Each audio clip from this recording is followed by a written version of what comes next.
지금 조국은 6.25 이후에 가장 큰 위기 가운데 놓여 있습니다. 지금 방역이 무너졌고요. 세계 확진자 수가 1, 2위를 다투고 있습니다. 그것뿐만 아니라 불의와 불법이 난무하고 있습니다. 법치와 정의가 무너졌다고 해도 과언이 아닐 것입니다. 거기다 금년에는 우리나라 명운을 가를 수 있는 중요한 두 가지 선거가 있습니다. 대통령 선거와 지방선거죠. 대통령 선거 사전투표가 이미 끝났지만 부실관리와 부정선거 시비에 휘말려서 선관위에서 아직 정확한 통계를 발표하지 못하고 있습니다. 부정선거 그런 증거들이 이번에도 잡히지 않았습니까? 당일 투표가 이번 주 수요일 9일에 있는데 코로나 확진자 수는 매일 기하급수적으로 엄청나게 늘어나서 당일 투표가 어떻게 될지 아무도 장담을 하지 못하게 되었습니다. 정치권에 이런 말이 있습니다. 투표에 이기고 개표에는 진다. 이런 말이 이번 선거에서 일어나지 않도록 우리는 하나님께 기도하고 또 기도해야 할 줄 믿습니다. 여러분, 복음에는 국경이 없지만 그리스도인들에게는 우리가 지키고 사랑해야 될 조국이 있는 것입니다. 복음은 어디나 들어가죠? 아프리카나 미국이나 일본이나 어느 곳이나 복음은 들어갑니다. 그러나 우리 크리스찬에게는 국경이 있습니다. 우리가 태어난 조국이 있는 것이죠. 그러므로 진정한 신자라면, 진정한 성도라면 자기 나라를 사랑해야 하는 것입니다. 성경에 보면 자기 민족과 백성을 특별히 사랑하는 두 사람이 나오죠. 구약에는 모세고요, 신약에는 바울입니다. 그들은 자기 백성들이 구원을 받을 수만 있다면 자신들이 어떤 희생을 당한다 할지라도 하나님 앞에서 괜찮다고 고백합니다. 자기 백성들이 구원을 받을 수만 있다면. 그 정도로 자기 나라와 민족을 사랑했던 자들입니다. 오늘 본문에 보니까 느헤미야 또한 진정한 애국자임을 알 수가 있습니다. 그는 자기 나라를 얼마나 사랑했는지 모릅니다. 그의 조상들인 이스라엘 백성들은요, 하나님의 말씀에 불순종하고 우상을 섬기다가 우상의 나라 바벨론에게 망하고 그 나라의 포로로 끌려갔죠. 끌려가서 70년 동안 이루 말할 수 없을 정도로 고통과 고난을 겪습니다.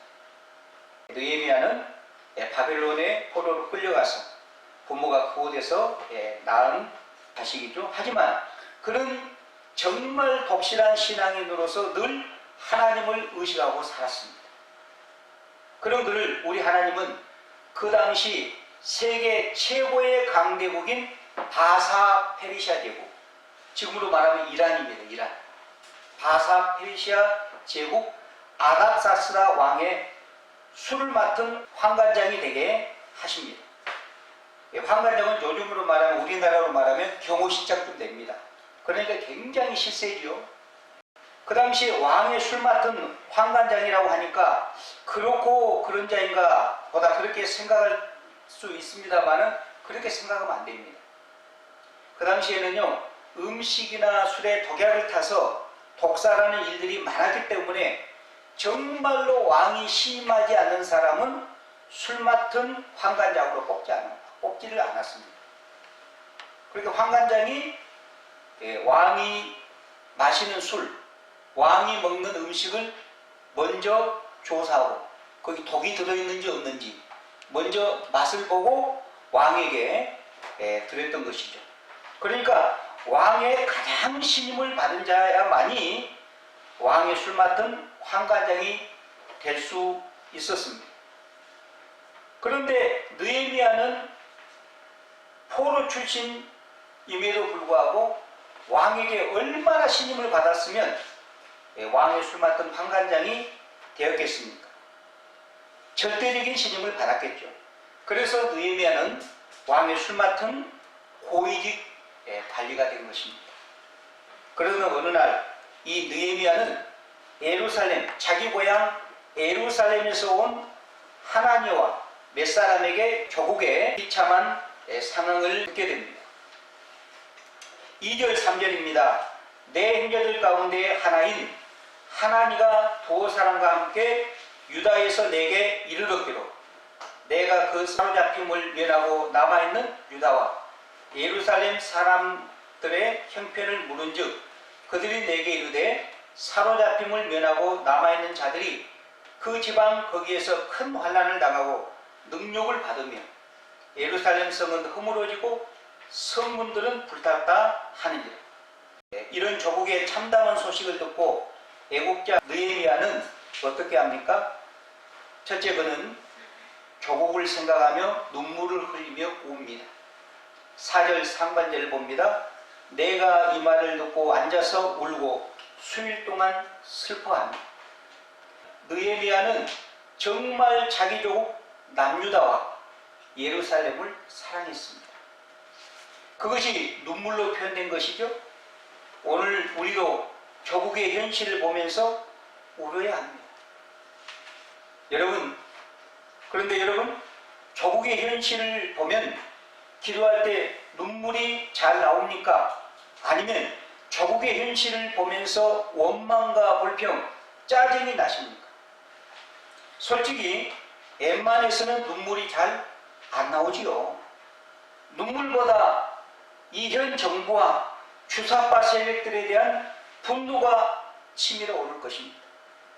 우리나라가 어떻게 세운 나라인데, 어떻게 세워서 이렇게 오늘날까지 왔는데 이렇게 이 나라를 망쳐놓았단 말인가, 이런 생각이 들 때에 솔직히 분노가 치밀어 오르지 않을 수가 없는 것이죠. 그러나 여러분, 우리나라 현실이 아무리 어렵다 한들 느헤미야 당시 예루살렘과 비교가 되겠습니까? 예루살렘 성전은 완전히 해파되고요, 성벽도 무너지고요, 백성들 중 똑똑하고 총명한 사람들은 거의 다 포로로 끌려갔습니다. 왕은 눈이 뽑힌 채 끌려갔습니다. 나라가 완전히 쑥대밭됐습니다. 완전히 망했습니다. 이런 상황에서 느헤미야는 그저 조국의 상황을 생각하며 슬퍼하며 옵니다. 통곡합니다. 누구를 원망하기보다 그저 조국의 현실을 생각하면서 너무너무 안타까워서 하나님 앞에 수일 동안 우는 것입니다. 눈물의 선지자 예레미야도 조국의 앞날을 생각하며 참으로 많이 울었습니다. 그래서 느헤미야를 눈물의 선지자라고 부르지 않습니까? 우리 예수님도요, 감람산에서 기도하시고 내려오시다가 예루살렘 성이 앞으로 멸망당할 것을 내다보시고 이렇게 말씀합니다. 예루살렘아 예루살렘아, 암탉이 그 새끼를 날개 아래에 모음같이 내가 너희를 모으려고 한 일이 몇 번이더냐. 그러나 너희는 원하지 아니하였도다 라고 하시면서 우리 예수님도 눈물을 흘리셨습니다. 지금도 외국에 거주하는 유대인들이 자기 조국 예루살렘을 방문하면 가장 먼저 찾는 곳이 있습니다. 그곳이 어딘지 아십니까? 통곡의 벽입니다. 통곡의 벽에 찾아가서 조국의 아픈 과거를 생각하면서 눈물을 흘리며 운다고 합니다. 그 옛날 우리 믿음의 선조들도 빼앗긴 우리나라를 생각하면서 참으로 많이 울었습니다.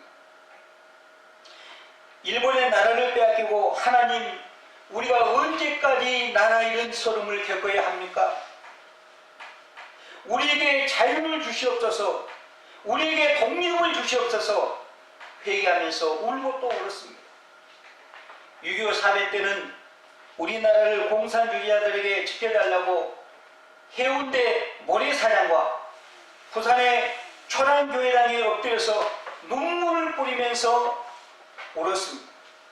그런데 우리 하나님은요, 이 나라 이민족을 불쌍히 여겨주셔서 정말로 공사나 일보 직전에서 천군천사를 통해서 미국을 포함한 유엔국 16개국을 통해 우리나라를 지켜주신 것입니다. 그래야 우리나라가 공산화되지 않고요, 지금까지 신앙의 자유를 누리게 하시고 당당하게 세계 10대 경제 강대국으로 축복해 주신 것입니다. 하지만 이 백성들이 하나님의 은혜를 망각하고요, 조국교회가 교회로서 사명을 감당하지 못하고 세상의 빛과 소금의 역할을 다하지 못하고 죄의 늪으로 빠져들어가자 우리 하나님께서 지금 우리에게 해초리를 든 겁니다. 해초리를 드셔서 징계의 채찍질을 가하고 계신 것입니다. 여러분, 성도에게 우연이란 없습니다. 조국 현실도 우연히 이렇게 됐다고 생각하십니까? 그거는 비신앙적입니다. 모든 일에는 우연이 없는 것입니다. 여러분, 공산주의와 기독교는 물과 기름과 같습니다. 물과 기름이 함께 할 수 있나요? 함께 할 수 없습니다. 그래서 공산주의와 기독교는 절대로 같이 갈 수 없습니다. 함께 할 수가 없습니다. 같이 공존할 수가 없습니다. 제가 설교를 준비하면서 조국을 위해 울라는 책을 보았는데 그 책에 전 세계 기독교 핍박 국가 중에서 10년 연속 1위 국가가 있습니다. 어느 나라일 것 같습니까? 10년 1위 핍박, 북한입니다. 북한.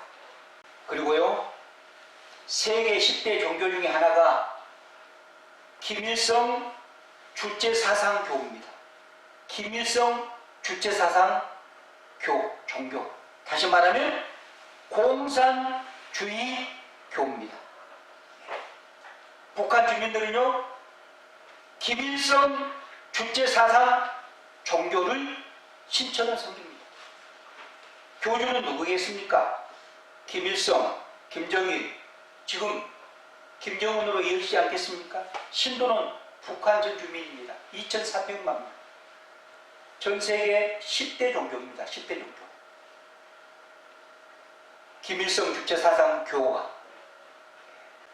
여러분, 북한이 무너지기 위해서 우리가 기도해야 됩니다. 주사파들은 김일성을 신으로 믿고 있는 것입니다.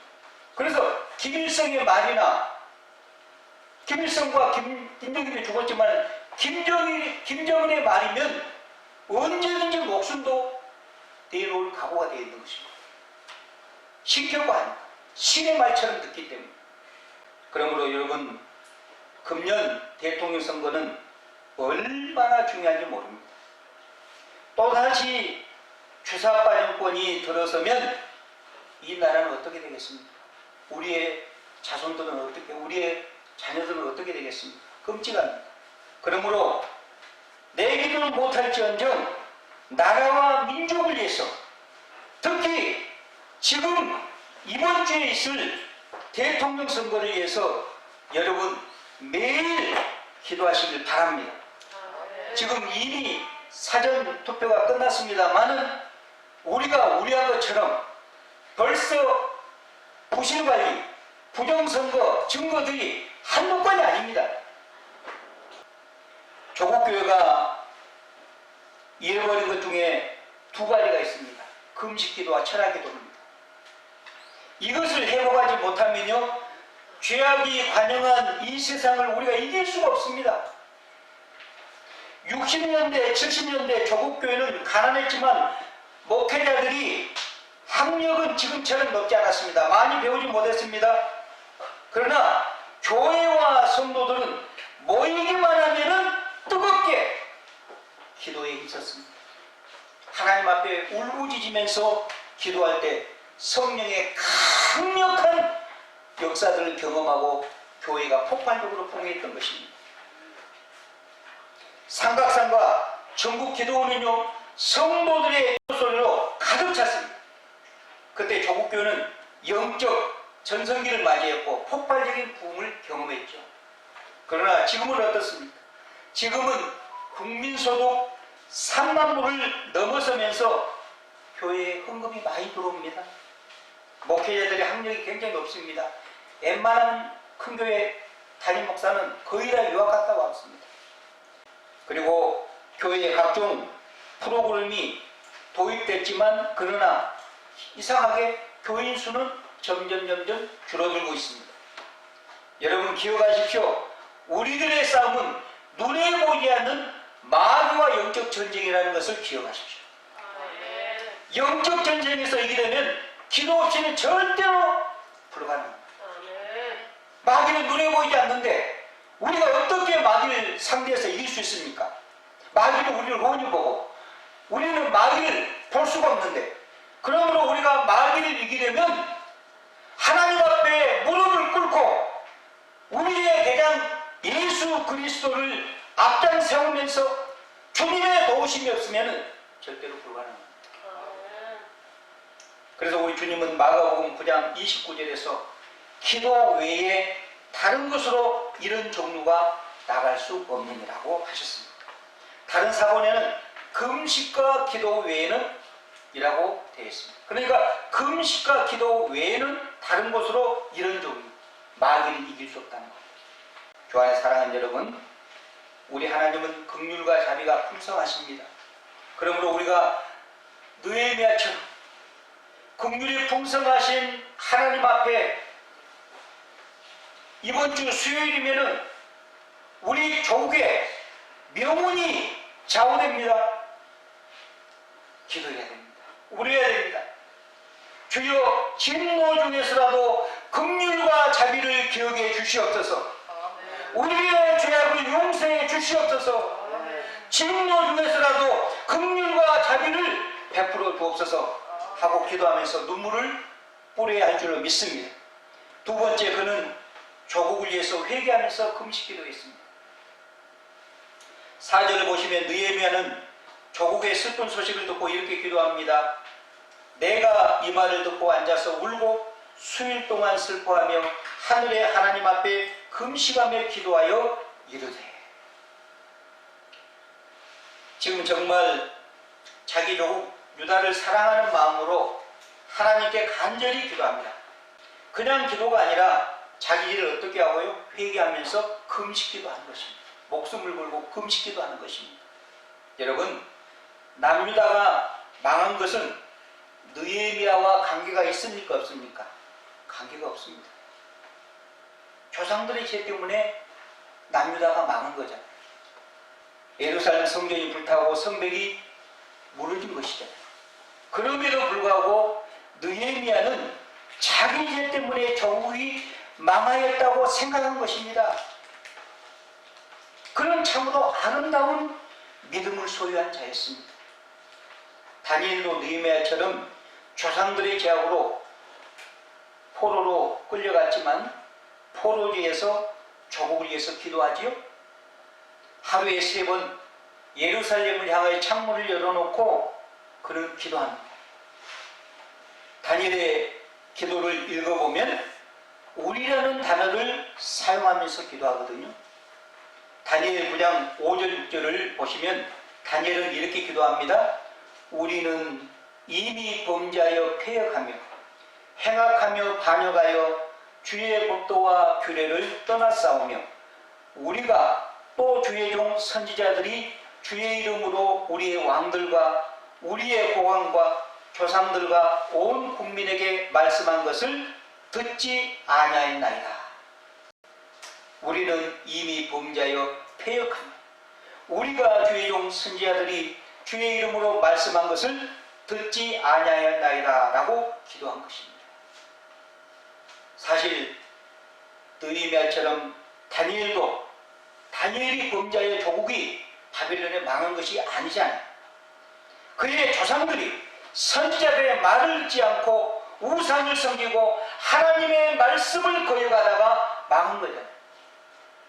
그러나 다니엘은 자신도 범죄하여 나라가 망한 것처럼 우리가 범죄하고 반역하여 우리가 주의 종 선지자들의 말씀을 듣지 아니하고 범죄하였나이다라고 고백한 것입니다.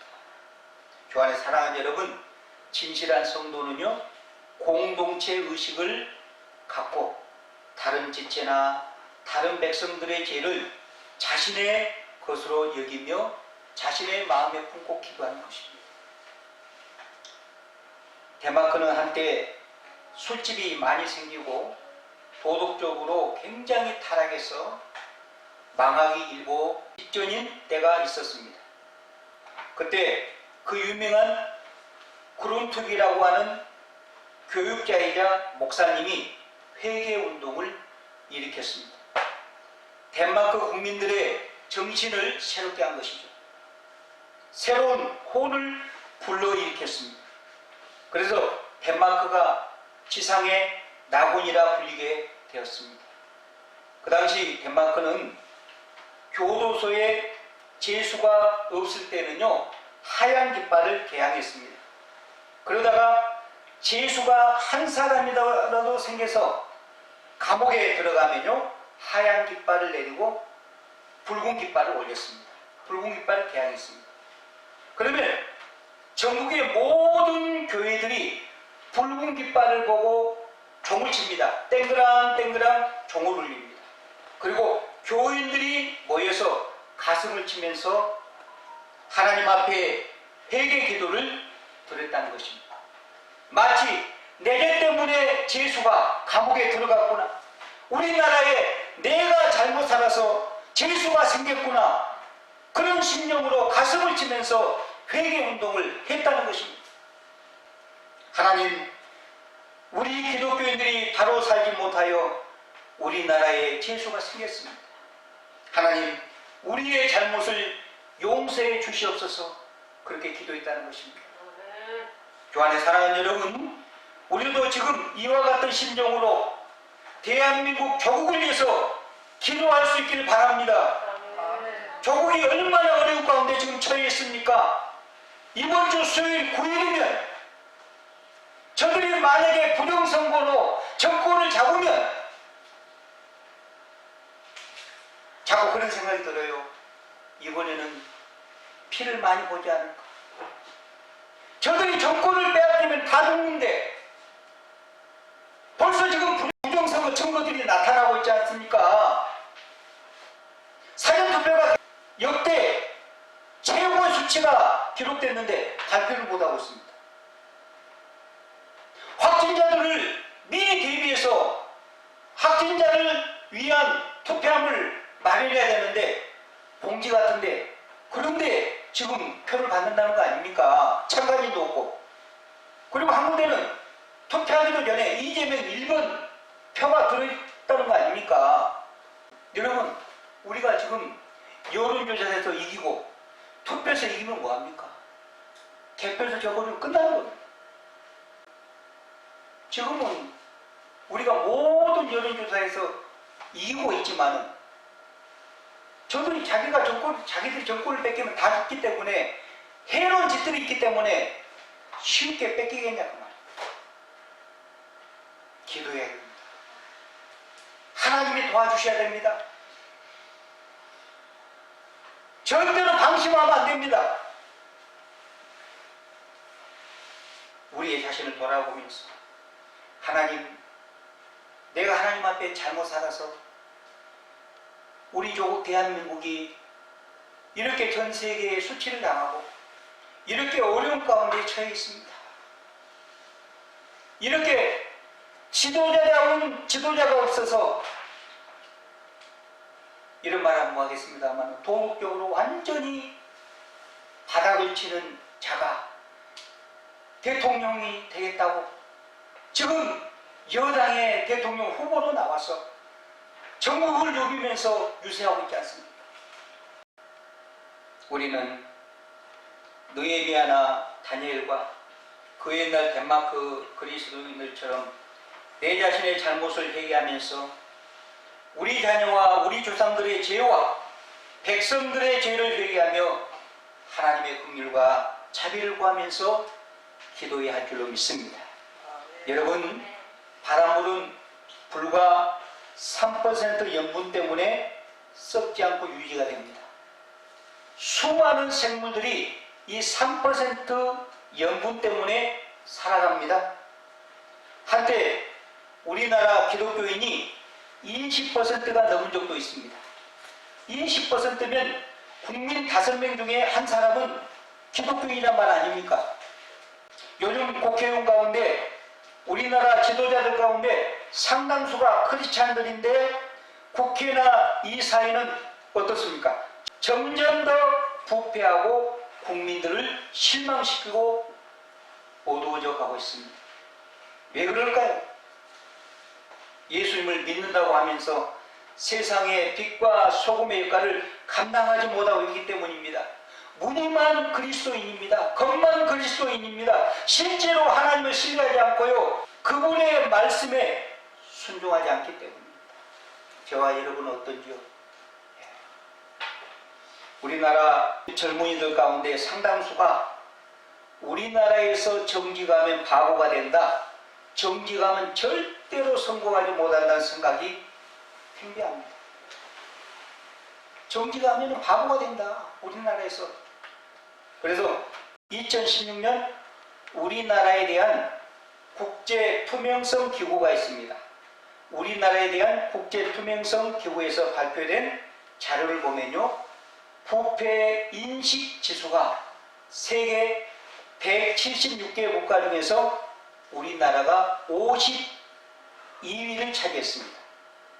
OECD, 그러니까 경제협력개발기구 OECD 35개 국가 중에서 29위를 차지했습니다. 35개 국가 중에서 29위면 최하위권 아닙니까? 바닥 아닙니까? 이런 부끄러운 성적을 기록했습니다.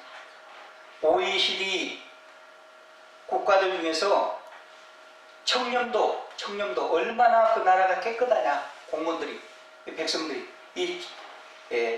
평균 청렴도 평균이 70점입니다. 70점. 그런데 우리나라는 몇 점인지 아십니까? 53점입니다.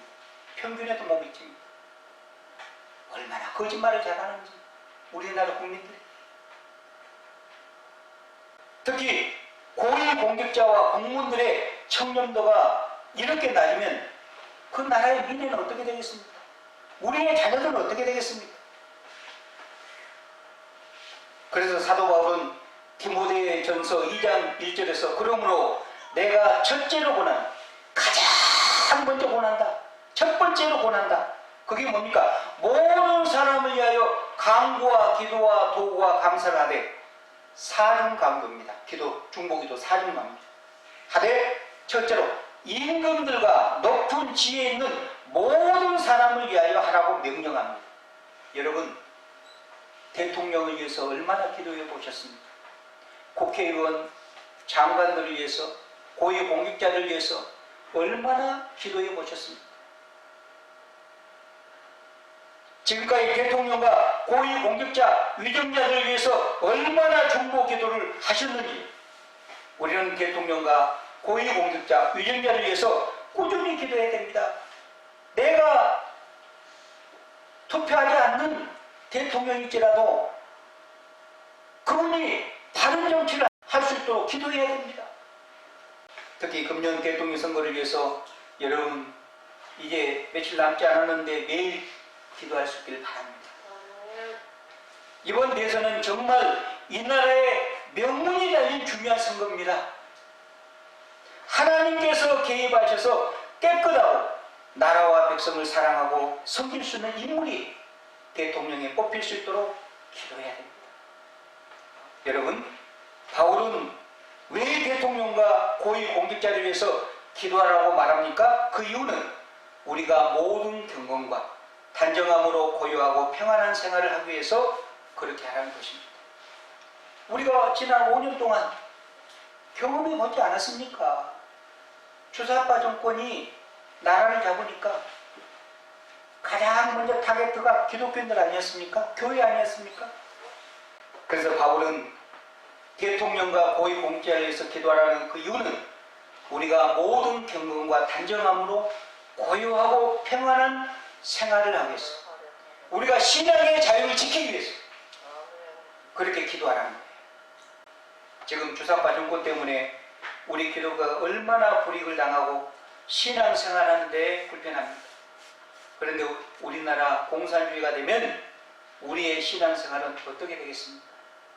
목숨을 내놔야 되겠죠. 지금은 정말 회개의 눈물을 흘리며 조국을 위해서 기도할 때입니다. 마지막 세 번째, 그는 하나님의 약속의 말씀을 붙들고 기도했습니다. 느헤미야는 하나님의 약속을 붙들고 기도합니다. 8절 9절을 봅니다.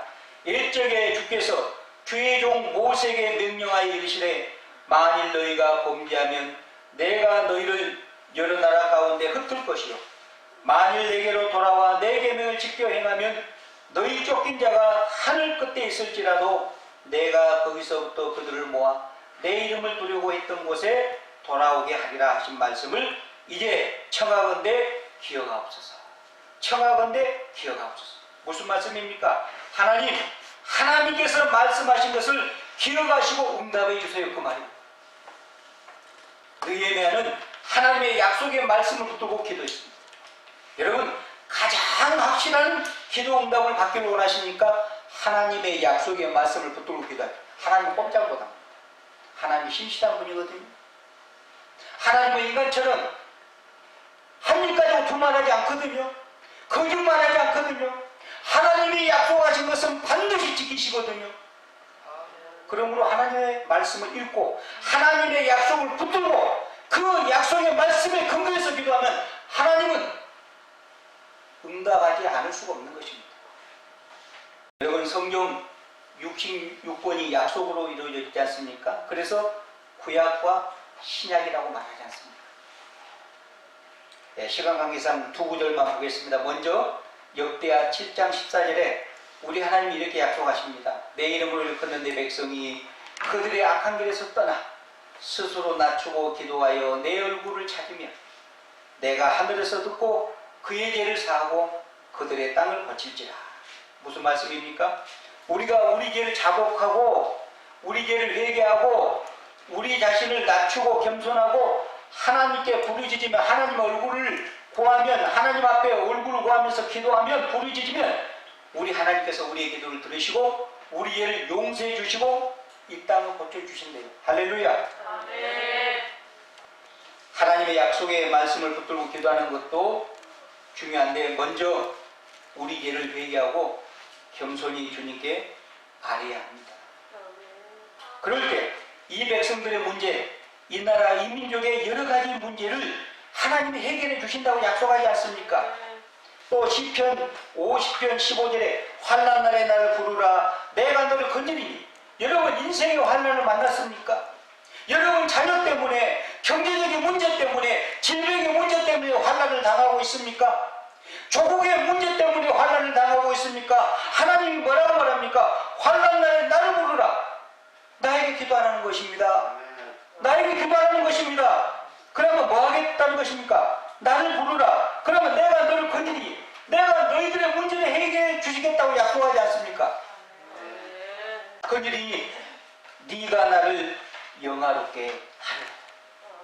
내가 너희의 문제를, 환난의 문제를 해결해 주는 것 때문에 너희가 나의 이름, 여호와 하나님의 이름을 영화롭게 한다는 것입니다. 여러분, 그런 간증의 주인공들이 되고 싶지 않습니까? 하나님 앞에 기도하시기 바랍니다.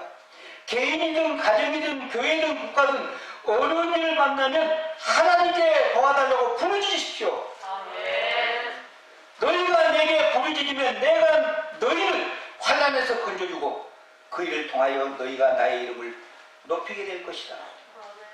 너희가 내게 부르짖으면 내가 너희의 문제를 해결해 줄 것이고 그 일을 통해서 내가 너희를 통해 영광을 받게 될 것이다. 그렇게 말씀합니다. 다니엘도 하나님의 약속의 말씀을 붙들고 기도합니다. 다니엘서 9장 2절 3절에 보시면 다니엘은 이렇게 기도합니다. 곧 그 통치 원년에 나 다니엘이 책을 통해 여호와께서 말씀으로 선지자 에레미야에게 알려주신 그 연수를 깨달았나니 곧 예루살렘의 항폐함이 70년 만에 그치리라 하신 것이니라. 내가 금식하며 베옷을 입고 죄를 덮어쓰고 주 하나님께 기도하며 간구하기를 결심하고 내 하나님 여호와께 기도하며 자복하여 이르기를 크시고 두려워할 주 하나님, 주를 사랑하고 주의 계명을 지키는 자를 위하여 언약을 지키시고 그에게 인자를 베푸시는 이시여. 교환의 사랑하는 여러분, 우리나라가 어떻게 세워지고 시작되는지 아십니까? 전 세계 그 유래를 찾아볼 수 없는 아름다운 역사가 있습니다. 재헌국회는 그야말로 헌법을 만드는 국회 아닙니까? 나라가 세워지고 시작하는 국회에서 초대 국회의장 이승만 박사는 이렇게 말을 시작합니다.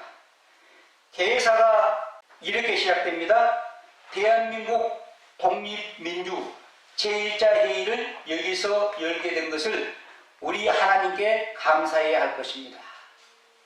종교, 사상, 무엇을 가지고 있든지 누구나 오늘을 당해 사람의 힘만으로 된 것이라고 우리는 자랑할 수 없을 것입니다. 그러므로 하나님께 기도드리지 않을 수 없습니다. 동의하십니까? 거기는 198명, 불교인들도 있었고 다른 종교들도 있었는데 한 명도 반대한 사람이 없습니다. 다 동의하고 제청했습니다. 그러자 이승만 박사는 그 당시에 국회의원 가운데 감리교 출신 국회의원 이윤영 목사님에게 이 목사님 단상에 올라오셔서 기도해 주시기 바랍니다. 그렇게 부탁한 겁니다. 그 이윤영 박사님 기도문 전문이 국회 안에 있습니다. 제가 읽어드리겠습니다. 우리에게 독립을 주신 하나님, 우리와 만물을 창조하시고 인간의 역사를 섭리하신 하나님, 이 민족을 돌아보시고 이 땅에 복을 내리셔서 감사에 넘치는 오늘이 있게 하심을 진심으로 감사합니다. 하나님께서 오랜 세월 동안 이 민족의 고통과 호소를 들으시고 정의의 칼을 빼셔서 일제의 폭력을 굽히셨으며 세계인의 양심을 움직이시고 우리 민족의 영혼을 들으심으로 역사적인 환희의 날이 우리에게 오게 하시고 하나님의 섭리가 세계 만방에 드러나게 하셨음을 믿습니다. 하나님, 아직까지 남북이 둘로 갈린 이 민족의 고통과 수치를 씻어주시고 우리 민족, 우리 동포가 손을 같이 잡고 웃으며 노래 부르는 날이 우리 앞에 속히 오게 하여 주시기를 기도합니다.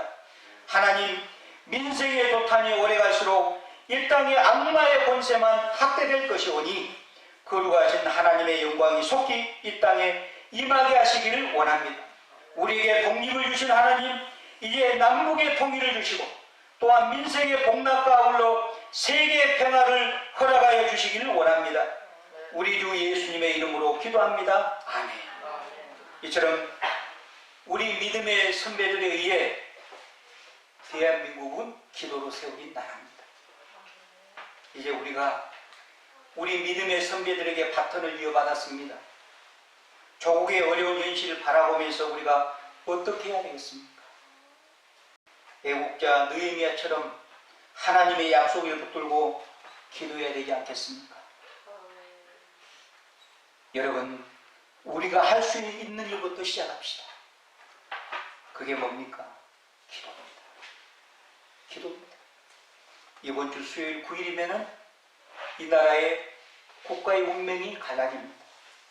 실감이 안 나십니까? 실감이 안 나십니까? 그리스도인답게, 하나님의 자녀답게 느헤미야처럼 이 민족의 아픔을 눈물로 기도할 수 있기를 바랍니다.